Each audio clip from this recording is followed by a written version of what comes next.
Welcome everybody to the last section of the One project, where I have completed a journal in a week. I was sitting today in my garden looking for the lesson for today's journal signature and became entranced by my son playing with some bubbles. And I was thinking of how at the moment our mere breath is becoming the thing that we're all a bit scared to share, and yet our breath is the thing that keeps all of us together as human beings. It is the one thing that we all do. We breathe out and we breathe in.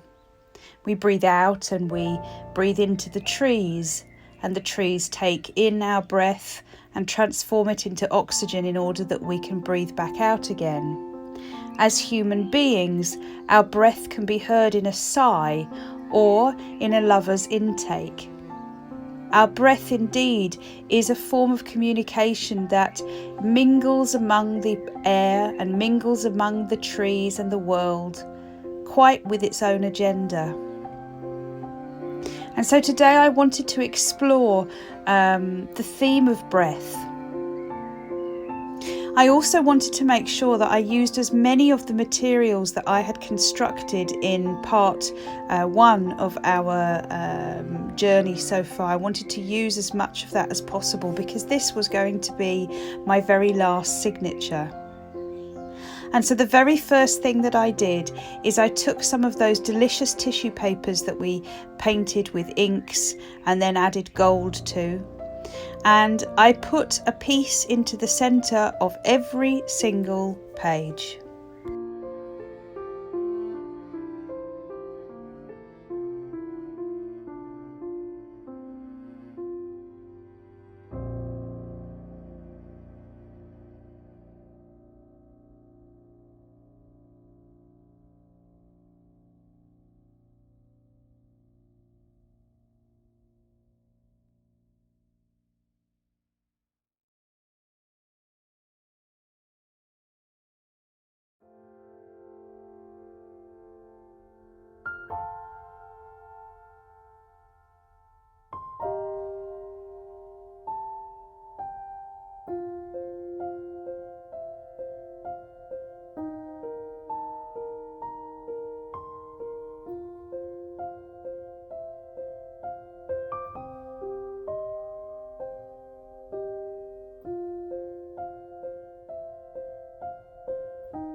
If this is the first video in this series that you are watching, I hugely recommend starting at episode 1 and watching from there just to get a further understanding.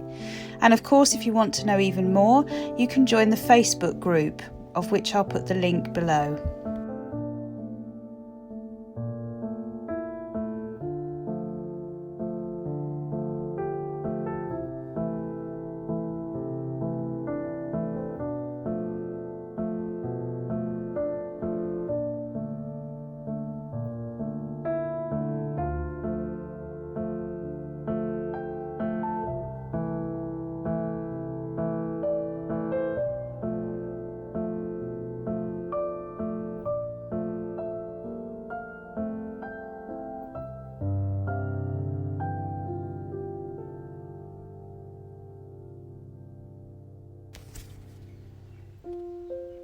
I have a little sketchbook that I've got quite a few little faces in. It's something I like to do when I'm doodling. I doodle a face with pencil, and I grabbed one from my notebook and just added some simple watercolours to it.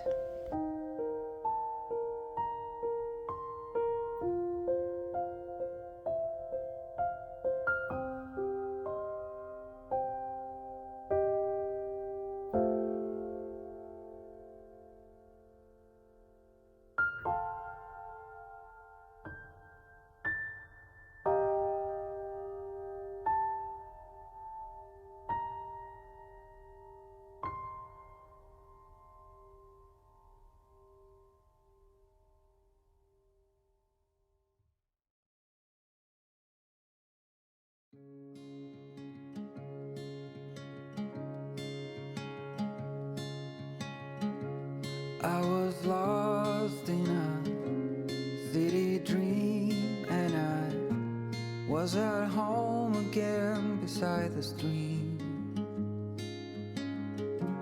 Then you walked past me, and you saw me and smiled.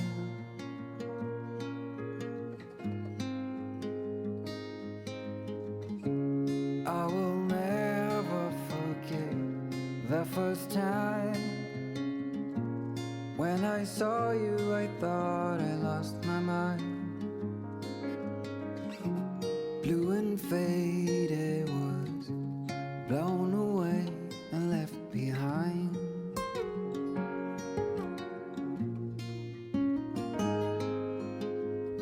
I hope you'll always be around, even if I fail. You are like a summer breeze that I must inhale. Is it possible for us to feel this way forever?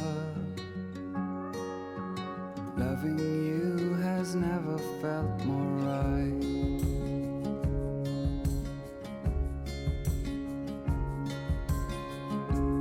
Woke up lonely, and for you there is nothing in this world I wouldn't do. I would walk 1,000 miles just to see you.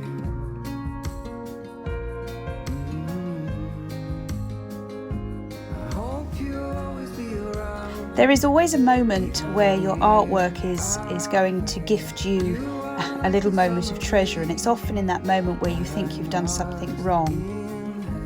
I decided to add a slightly darker shade to the neckline, as you can see here, and then realised that it really wasn't the right colour at all, and that I had suddenly given her a very high collar. So I tried to buff it out, and as I did, I noticed that there was watermarks in it which I rather liked, and so I decided to make the most of those and actually painted in a blue watermark. This is less to express that she is underwater, but more as an expression of the breath that travels all the way around us. Loving you has never felt more right. Even at this point in the work, though I knew what I wanted to convey and explore, I certainly hadn't got any specific ideas of how I wanted to do it. But I have to say, as soon as I discovered that watermark, I began to create a plan in my head. And the plan was that I was going to draw several trees, very, very simple trees, which I was also going to add that watermark to. And that I was then going to do a piece of writing that was all about the importance of breath.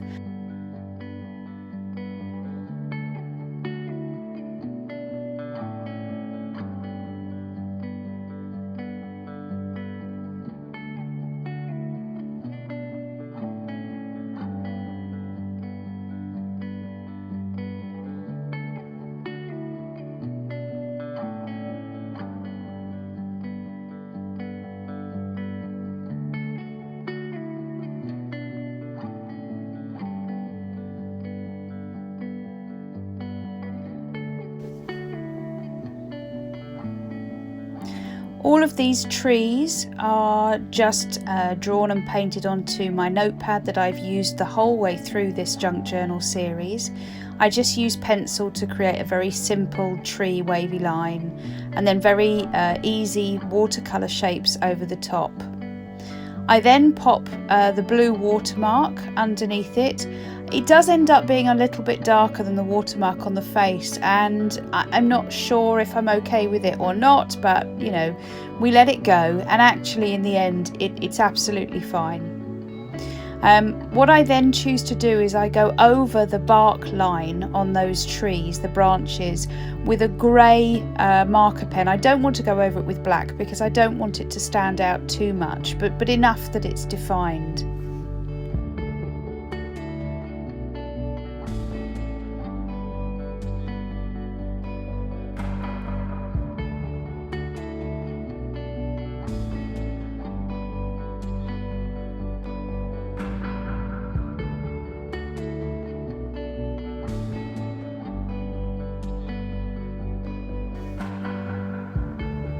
So do you remember right at the beginning I told you that my inspiration really came today from my son blowing bubbles, and my observation that those bubbles, full of his breath, travelled upwards into the sky and were suddenly part of the atmosphere that we all live in? Well, here come the bubbles, because they had to be added in there, didn't they, really? I couldn't be inspired by something and then leave it out.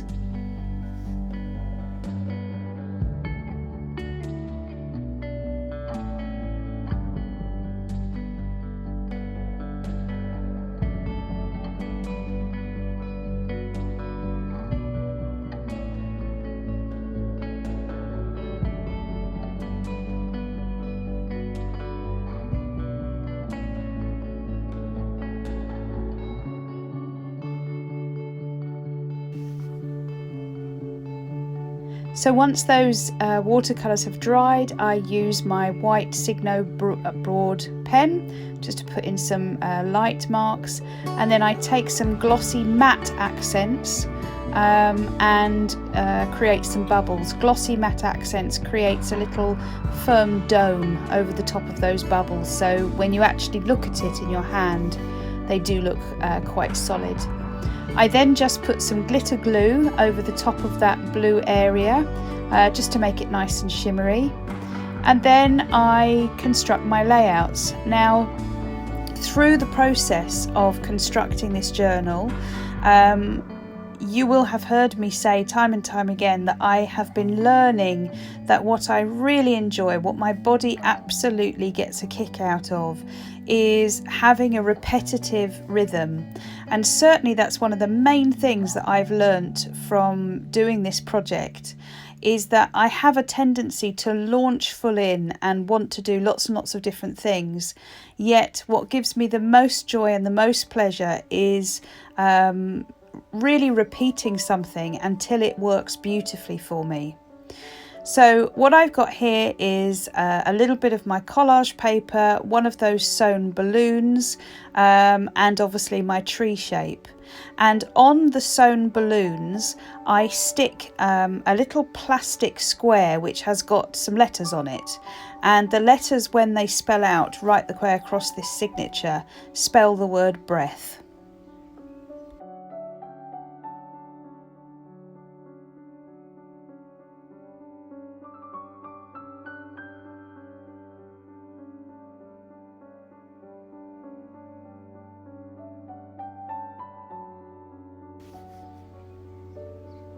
On my last page, as with all of them, I create a space where I can start to write what I have learned from that day. So then I go ahead and I do a little bit of journaling in my book, and every single page, obviously, when I'm journaling and doing writing, I'm not really thinking that sensibly about it. So the need to actually be able to legibly read what I've written later on is less important to me. For me, the writing that I put down onto my pages becomes a piece of the artwork.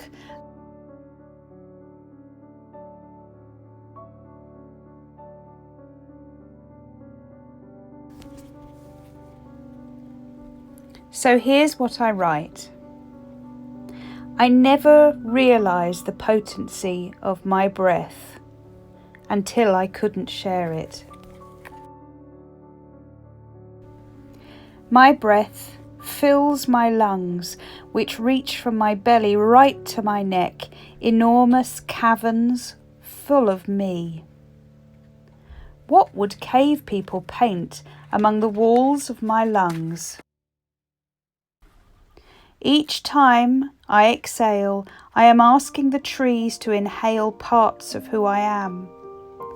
Each time I speak, I allow my words to travel in the wind of my soul.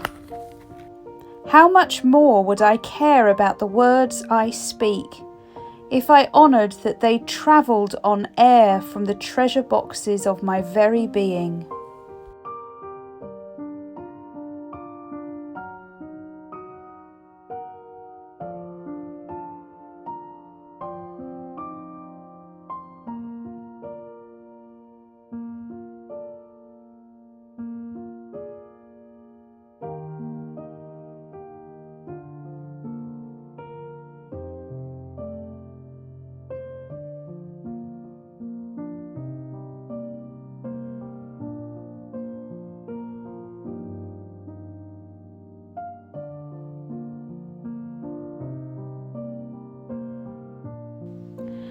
what I have gathered. I am part of a world who share so much more than the things that I purchase. I am part of a world who share history and magic and hope and the breath that travels with us, always.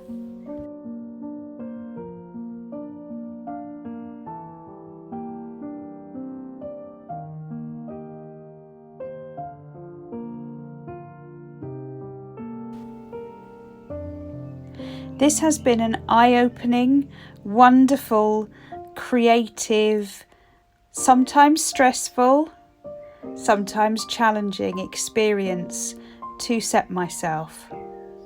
It is no small feat to ask your creative muscles to expand themselves to the points of their nth degree. However, it is rewarding when one finally lets go of the need to be brilliant and perfect, when one lets go of the need to be artistic and colourful and different and dynamic. What one is left with is the need to just be oneself.